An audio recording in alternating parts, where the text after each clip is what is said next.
오늘 봉독한 예레미야 32장에 보면은 굉장히 이상한 행동을 하는 이야기가 나옵니다. 바벨론 군대가 예루살렘에 쳐들어와 가지고 사면을 포위하고 시시각각 포위망을 좁혀오는 때에 감옥에 갇힌 예레미야 선지자가 부동산을 사들입니다. 토지 매매하는 이야기가 나옵니다. 6.25 전쟁이 일어나기 직전에 서울 근교에 있는 어떤 땅 주인이 땅을 좀 사라고 했을 때 그 땅을 사려고 한 사람 누가 있겠습니까? 전시에는 현금이 중요하고 식량이 중요하지 이 부동산이라고 하는 것은 사고 팔 때가 아니죠. 적진의 수중으로 뻔히 넘어갈 그 땅을 산다고 하는 것은 참 어리석고 미련한 사람이 하는 행위입니다. 예레미야 선지자가 그런 행동을 지금 하고 있거든요. 오늘 말씀해 보니까 이 사건이 시드기야 임금이 통치한 지 10년 되던 해 주전 588년에 이 사건이 일어났습니다.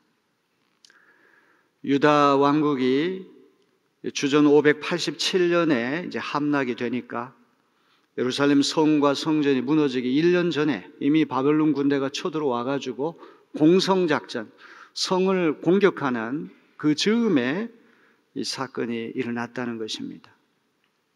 시드기야 임금이 예레미야 선지자를 왕궁 시위대 뜰에다가 가두었습니다.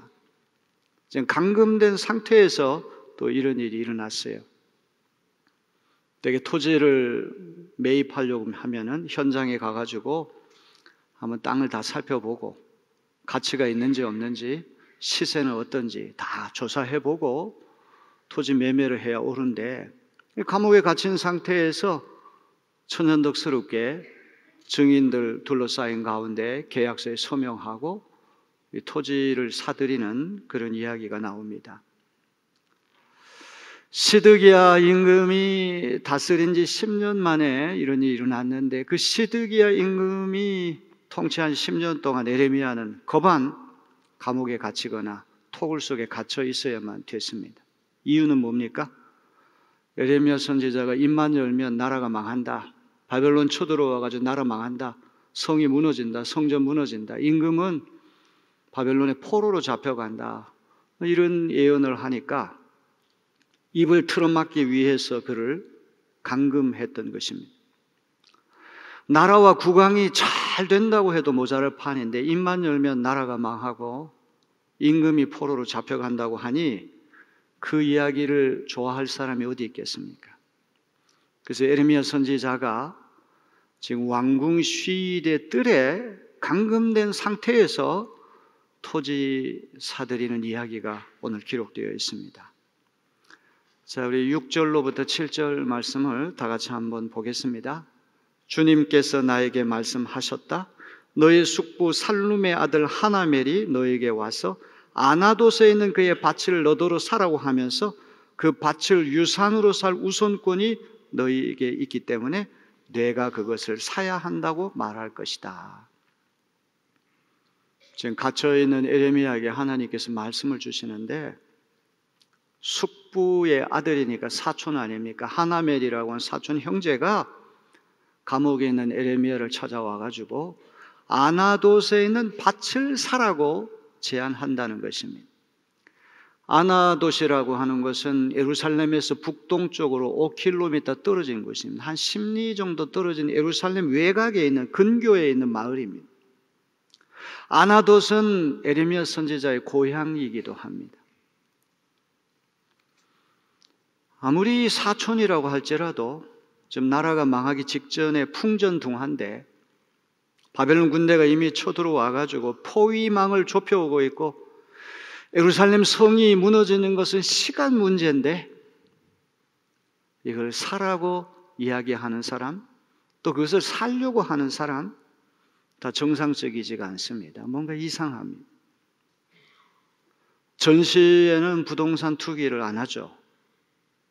전쟁이 일어났을 때에는 현금이 중요하고 식량이 중요하지 부동산은 언제 어떻게 될지 알 수 없기 때문에 그 거래하는 사람 거의 없습니다. 그런데도 에레미야 선지자가 하나멜에게 은 17세겔을 주고 자기를 가둔 사람들을 증인으로 세워가지고 매매 계약서를 체결합니다. 얼마나 꼼꼼하게 하는지 그 매매 계약서가 한 부도 아니고 두 부를 만들거든요. 한 부는 봉인하지 않아가지고 언제든지 뜯어볼 수 있게 했고, 또 하나는 봉인 처리를 해가지고 항아리에다가 집어넣어서 보관하게 만들었어요.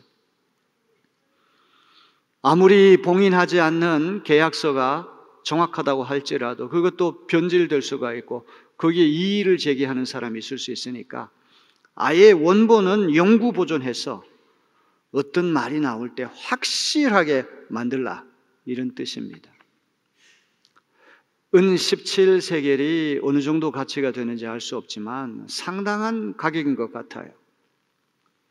전시의 부동산 가격은 폭락합니다.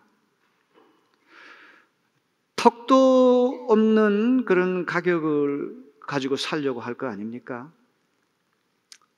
6.25 전쟁이 일어났을 때 인민군이 지금 서울에 쳐들어옵니다. 서울에서 한 5km 북동쪽으로 떨어져 있는 지주가, 토지 주인이 이 땅 좀 사십시오. 아무리 사려고 하는 사람이 선견지명이 있어가지고 앞으로 서울 수복이 될 것이다, 인민군이 물러갈 날이 올 것이다, 지금 사두면 좋을 것이다, 이렇게 예지력을 갖고 토지를 산다고 할지라도 전쟁이 일어나는 시점에는 집문선이 토지문서라고 하는 휴지 조각처럼 아무것도 아닌 게 되거든요. 그런데 은 17세겔이 상당히 고가입니다. 값을 많이 쳐가지고 이 토지를 사들이는 이유는 무엇입니까? 자, 오늘 이 말씀은 단순한 부동산 투기, 토지 매매에 대한 이야기가 아니라 그 근저에는 신학적인 의미가 숨어 있습니다. 오늘 우리는 그 신학적 의미를 잊지 말아야 할 것입니다. 에레미야 토지 거래에서 아주 중요한 대목이 이스라엘 민족의 독특한 풍속인 기업 물을 권리라고 하는 것입니다. 우리 7절을 다 같이 한번 보겠습니다.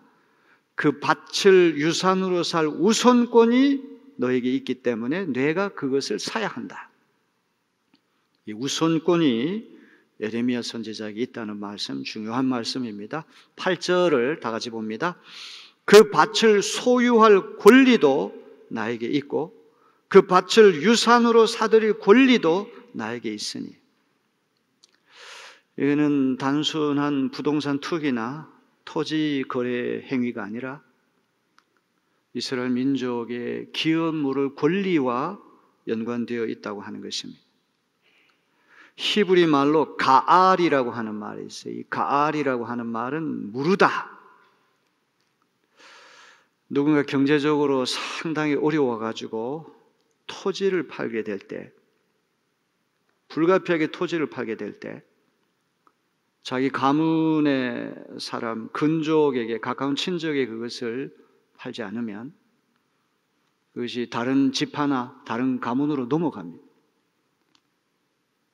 그래서 가장 가까운 친척이 값을 치르고 그 토지를 사주는 행위, 이게 가알이라고 하는 제도입니다. 히브리 말로 가알이라고 하는 말은 무르다.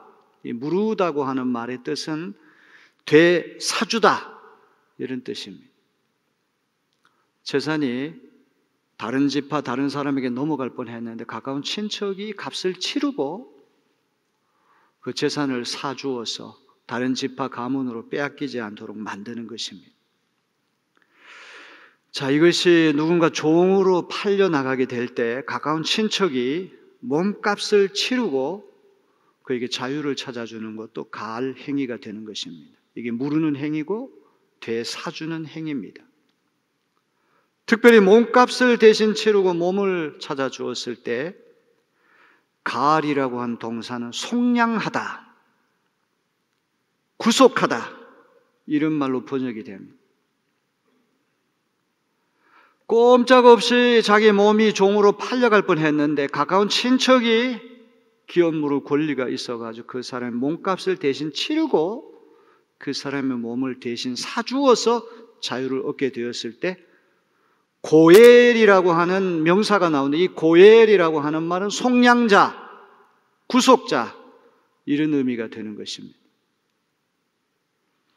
여기 사촌인 하나멜이 아나도스에 있는 밭을 자기 사촌 형제인 에레미야에게 사라고 제안할 때도 이 고엘, 가알이라고 하는 이스라엘 독특한 풍속 때문에 당신이 토지 물을 권리가 가장 많은 근족이기 때문에 하나멜이 에레미야 선지자를 찾아왔던 것입니다. 이 고엘, 속량자, 구속자라고 하는 개념은 하나님과 이스라엘 백성 사이에도 적용되는 개념입니다. 이스라엘 민족이 이집트의 종으로 팔려가서 430년 동안 노예 생활을 했는데 하나님께서 물러주셨어요. 이집트에다 값을 치르고 이스라엘 민족을 되사주셔서 자유를 찾아주셨어요. 하나님은 이스라엘 민족에게 고엘, 속량자, 구속자가 되신다는 뜻입니다. 그렇다면 바벨론이 쳐들어와 가지고 나라가 망가지고 성이 무너지고 성전 무너지고 토지, 전답 전부 다 바벨론에게 빼앗길 것인데 하나님께서 고엘이 되셔서 이스라엘 민족의 땅을 되찾게 해주신다고 하는 상징적인 퍼포먼스가 바로 오늘 이 이야기라고 하는 것을 우리는 기억해야 됩니다. 에레미야가 하나멜과 얼마나 가까운 친척이었는지 알 수 없지만 하나멜이 에레미야를 찾아와가지고 우리 토지 사시오 하는 것은 기업으로 권리가 에레미야에게 있었기 때문에 이런 요청을 했고 에레미야가 기꺼이 그 요구를 받아들였다는 것입니다. 이건 단순히 개인과 개인의 토지 거래 문제가 아니라 유다 민족이 전답, 토지, 포도원 다 바벨론에게 빼앗긴다고 할지라도 언젠가 하나님께서 물러주시고 되찾으셔서 이 땅이 회복될 날이 오게 될 것이다. 이거를 보여주는 상징적인 사건이라고 하는 것을 기억해야 됩니다. 오늘 말씀을 읽을 때 우리가 놓치지 말아야 될 것은 전시에 토지 거래를 하는 행위는 비정상적입니다. 에레미야가 왜 이 비정상적인 일을 했겠습니까? 우리 한번 살펴볼까요? 6절하고 8절을 한번 다 같이 볼까요? 주님께서 나에게 말씀하셨다. 과연 주님의 말씀대로 숙부의 아들 하나멜이 근위대 뜰 안으로 나를 찾아와서 내게 부탁하였다. 베냐민 지방의 아나도스에 있는 그의 밭을 나더러 사라고 하였다. 그 밭을 소유할 권리도 나에게 있고 그 밭을 유산으로 사들일 권리도 나에게 있으니 그 밭을 사서 내 밭으로 삼으라고 하였다. 그때에 나는 이것이 바로 주님의 명령임을 깨달았다. 에레미야가 이런 행위를 했던 이유는 주님의 말씀이기 때문에, 주님의 뜻이기 때문에, 주님의 명령이기 때문에 순종했다는 것입니다.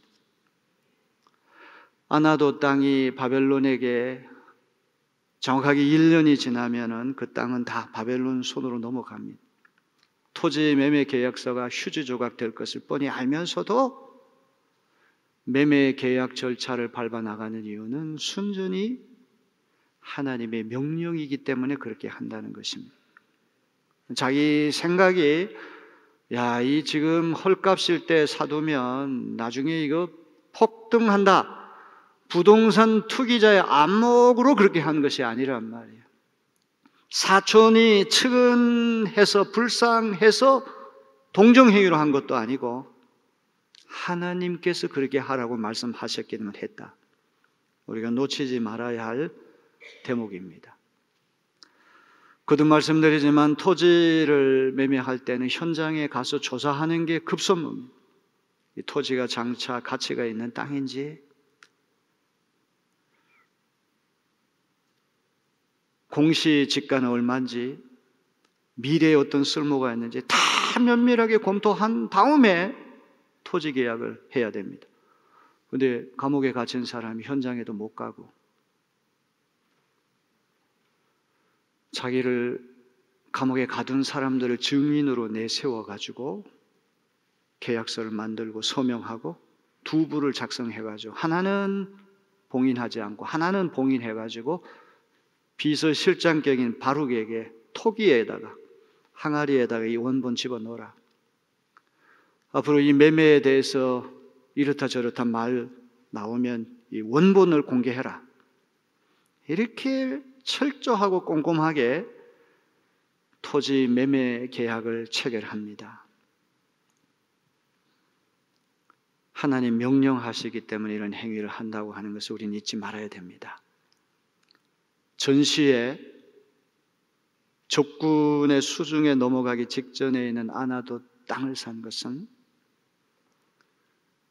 바벨론 제국에게 땅을 빼앗긴다고 할지라도 이 땅은 언젠가 하나님이 값을 치르고 물리실 날, 되찾게 하실 날이 올 것이다. 하나님은 고엘, 속량자, 구속자가 되셔서 이 빼앗길 운명의 땅을 하나님께서 되찾게 해주신다. 이런 미래의 희망을 상징적으로 보여준 퍼포먼스가 바로 에레미야 32장의 말씀이라고 하는 것을 우리 기억해야 됩니다. 자, 그러기에 15절 말씀이 사뭇 의미심장합니다. 우리 15절을 다 같이 읽어볼까요? 참으로 나 만군의 주 이스라엘의 하나님이 말한다. 사람들이 이 나라에서 다시 집과 밭과 포도원을 살 것이다. 이 미래형이잖아요. 사게 될 것이다. 지금은 빼앗길 운명의 땅이지만 언젠가 하나님께서 이 땅을 회복시키시고 속량하셔서 자유로운 토지거래, 상거래 행위를 하는 날이 오게 될 것이다. 전시에 다 두려워하지만 언젠가 집과 밭과 포도원을 사고 파는 날이 오고야 말 것이다. 하나님이 보여주시는 사건입니다. 자, 우리는 에레미야를 한번 주목해서 생각해 봐야 할 것입니다. 사실은 제가 2부작 설교를 준비했거든요.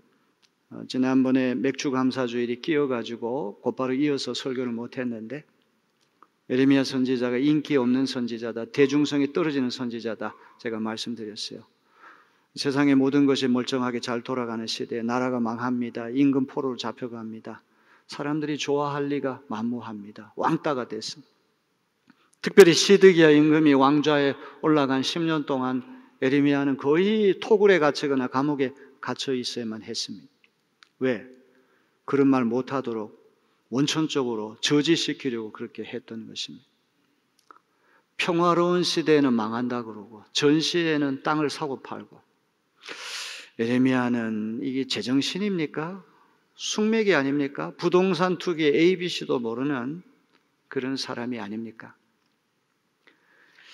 우리가 실제적이라고 하는 말, practical이라고 하는 말이죠. 현실적이라고 하는 말, 실용적이라고 하는 말, 오늘 자본주의 사회에서 우리가 어떤 결정을 하는데 촉도가 되는 개념입니다.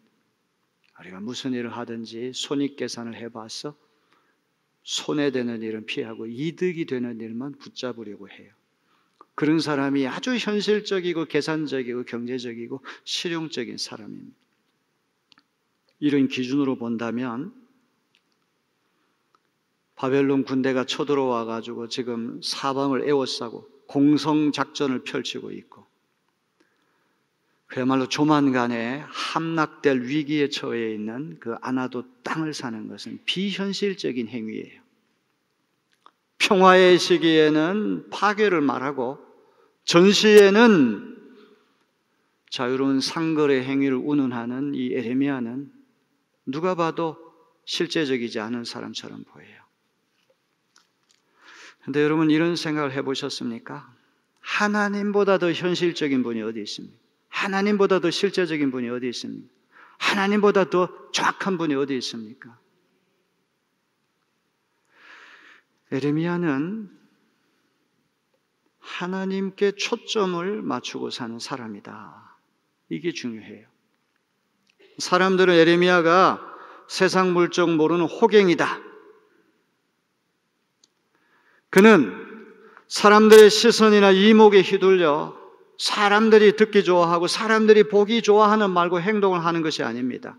세상과는 거꾸로 가는 사람이 주파수를 하나님께 맞추고 사람에게 맞추지 않은 사람이 예레미야라고 하는 것입니다. 그러니 가장 현실적이고 가장 실제적인 하나님이 하실 일을 미리 보고 미리 말하고 미리 경험하는 사람이 예레미야라고 하는 것이 중요합니다. 하나님께 초점을 맞추고 하나님이 하실 일을 미리 말하다 보니까 그는 시대를 앞선 사람이 될 수밖에 없습니다.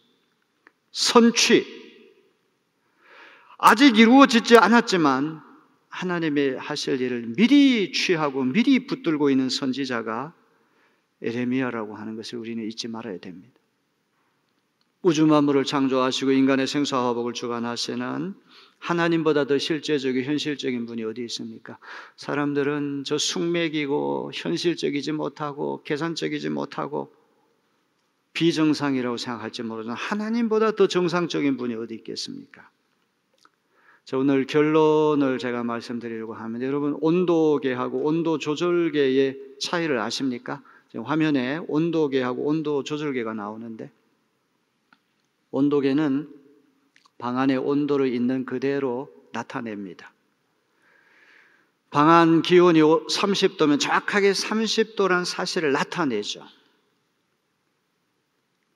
온도계는 영향을 받아요. 근데 온도 조절계는 방 안 공기가 너무 덥다 그러면 좀 기온을 떨어뜨리기 위해서 온도수를 맞추면 떨어집니다. 영향을 줍니다. 온도계는 영향을 받고 현재적이에요. 항상 현재가 몇 도면 그대로 나타나는데 온도 조절기 현재는 그렇지 않지만 세팅을 해놓으면 미래가 온도 조절한 대로 간다는 말이에요. 예레미야는 온도계 인생을 산 사람이 아니라 온도 조절계 인생을 산 사람이다. 그가 평화로운 시대에 나라 망합니다. 위로 임금으로부터 아래 코 흘리게 어린아이까지 바벨론의 포로로 잡혀갑니다. 사람들이 다 예레미야 미워하고 죽이려고 그랬어요. 그런데 예레미야가 선포된 말씀 그대로 바벨론 군대가 쳐들어오고 시드기야 임금 비롯해가지고 쓸만한 사람들이 오늘날 이라크의 바그다드쯤 되는 바벨론 제국으로 끌려가지 않습니까? 그가 주파수를 온도계 인생을 살아가지고 세상 사람들이 어떻게 하는가, 어떻게 말하는 게 휘둘렸다고 한다면 그는 아마 틀림없이 이렇게 거봐. 내가 말한 대로 됐잖아. 너희들 내 말 안 믿었지만 100% 현실로 이루어졌지 않았어? 자기 공치사하고 우쭐거렸을 텐데 예레미야는 그렇게 하지 않거든요. 평화로운 시기에는 망한다고 그러고 전시에는 아나돗에 밭을 사는 행위. 이게 참 선지자의 길이 아니고 무엇입니까? 제 이야기를 하고 설교를 마치려고 그래요.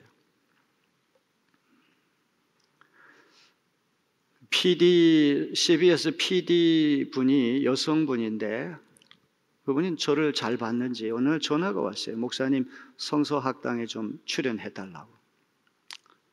한 십몇 년 전에 성서학당에 잠깐 나간 적이 있는데 오랜 세월이 지났습니다.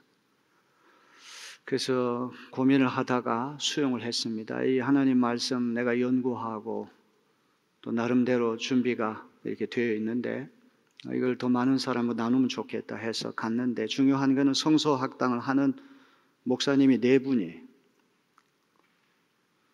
PD도 각각 다르겠죠. 그래서 저는 목요일 날 아침하고 저녁에 방송이 나가고 1시간이 지나면 유튜브에 고스란히 올라오는데 문제는 조회수가 문제예요. 그것만 없으면 살겠는데? 좀 자존심 상하잖아요. 어떤 목사님은 저보다 2배, 3배야. 10년 세월 이상을 그 프로를 이끌다 보니까 아주 고정 팬이 생겨가지고 물론 대단한 훌륭한 분들이죠. 그러니까 그렇게 그 말씀에 아주 광팬들이 생기겠죠. 물론 제가 2번 나갔지만 성적이 나쁜 것은 아닙니다. 그런데 저를 얘기하는 거예요. 저 자신도 모르게 자꾸 조회수를 체크해 봅니다. 어휴, 나는 저기 2,000명인데 저 사람 7,000명이나 됐네. 이게 열등감이 생기는 거죠.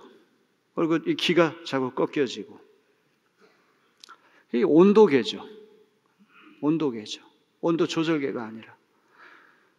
야, 하나님 말씀에만 초점을 집중해가지고 네가 순직하게 말씀을 전하면 조회수가 꼴찌면 어떡고 2등이면 어떡고 3등이면 어떡하냐. 하나님만 인정해 주신다면 오히려 꼴등이 더 영광스러운 거 아니에요?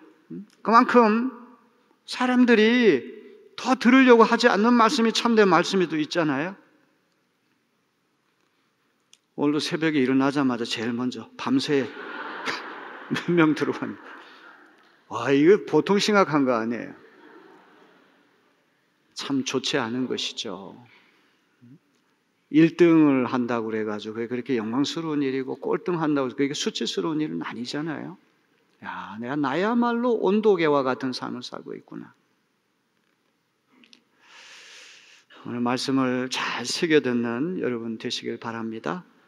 세상이 힘들다고 아우성입니다.